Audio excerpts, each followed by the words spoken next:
Assalamualaikum warahmatullahi wabarakatuh.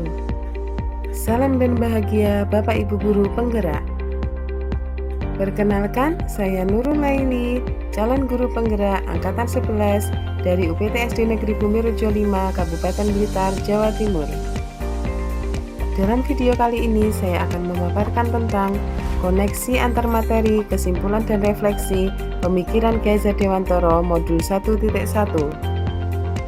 Dasar pendidikan menurut Ki Hajar Dewantara adalah yang pertama, menuntun, kedua, kodrat anak yaitu merdeka, ketiga, kodrat anak yaitu bermain, keempat, pendidikan berpihak pada anak, kelima, teori bukan tabula rasa, keenam, budi pekerti, dan yang ketujuh adalah ibarat petani menanam padi.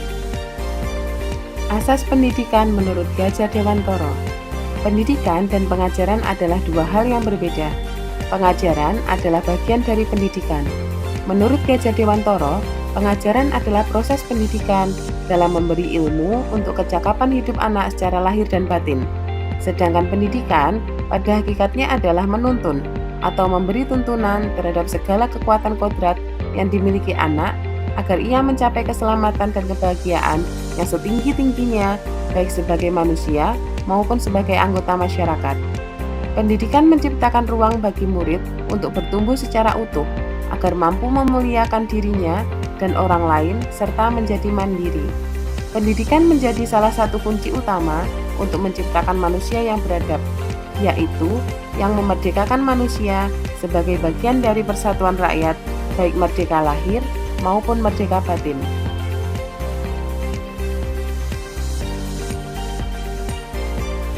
Sebelum mempelajari modul 1.1 tentang pemikiran Ki Hajar Dewantara, pembelajaran yang saya lakukan hanya sebatas transfer materi pelajaran saja. Saya menganggap ketuntasan dalam penyampaian materi lebih penting daripada memahami karakteristik murid. Biasanya, saya hanya melihat nilai murid hanya dari aspek kognitif saja. Jika nilai murid sudah mencapai KKM, dinyatakan bahwa pembelajaran tersebut sudah berhasil. Selain itu, saya pun beranggapan bahwa murid hanya sebagai objek pembelajaran, sehingga pembelajaran terpusat pada guru atau menggunakan metode teacher center. Sebelumnya, saya tidak memperdulikan apakah murid saya sudah benar-benar paham dari apa yang saya ajarkan atau tidak, karena fokus utama saya lebih ke tercapaian materi saja. Saya pun hanya meminta siswa untuk menghafal materi yang saya ajarkan, tanpa memikirkan bagaimana cara agar materi tersebut dapat dipahami dengan sepenuhnya.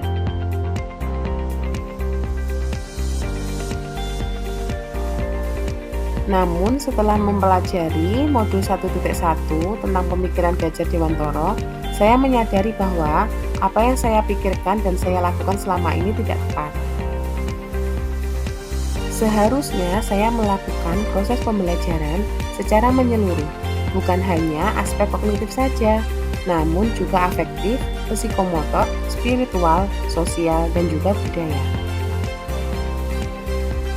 Murid bukan sebagai objek pembelajaran, melainkan subjek pembelajaran. Artinya, murid memiliki kebebasan berekspresi, mengemukakan pendapat, dan berkreasi sesuai dengan metode atau model pembelajaran dan media yang tepat. Guru seharusnya sebagai fasilitator dalam proses pembelajaran. Guru pun harus ikhlas, penuh kesabaran dengan segala ketulusan hati agar terwujud pembelajaran yang menyenangkan dan berpusat pada murid. Selain itu, saya juga harus mempelajari karakteristik murid, karena setiap anak dilahirkan unik dengan kelebihan dan kekurangannya masing-masing. Saya harus menghargai setiap murid karena memberikan kesempatan untuk mereka untuk tumbuh dan berkembang sesuai dengan kodratnya.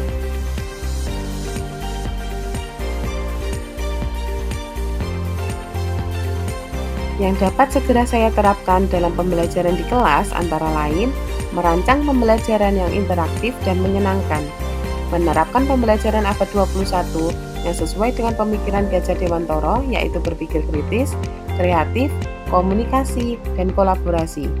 Dengan berpegang teguh pada konsep pembelajaran yang memerdekakan anak, pembelajaran tidak lagi menuntut tetapi menuntun, karena tugas guru adalah memberi tuntunan atau arahan yang baik kepada murid agar mereka tidak kehilangan arah dan membahayakan dirinya, sehingga pembelajaran pada murid dapat tercipta dengan baik, berusaha menjadi teladan baik bagi murid dalam perkataan maupun perbuatan.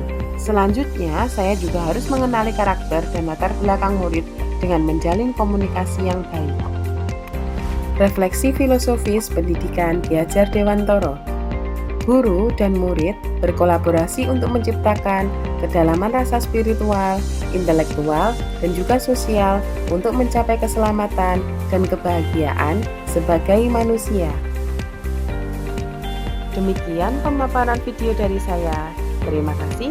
Salam dan bahagia Bapak Ibu Guru Penggerak. Wassalamualaikum warahmatullahi wabarakatuh.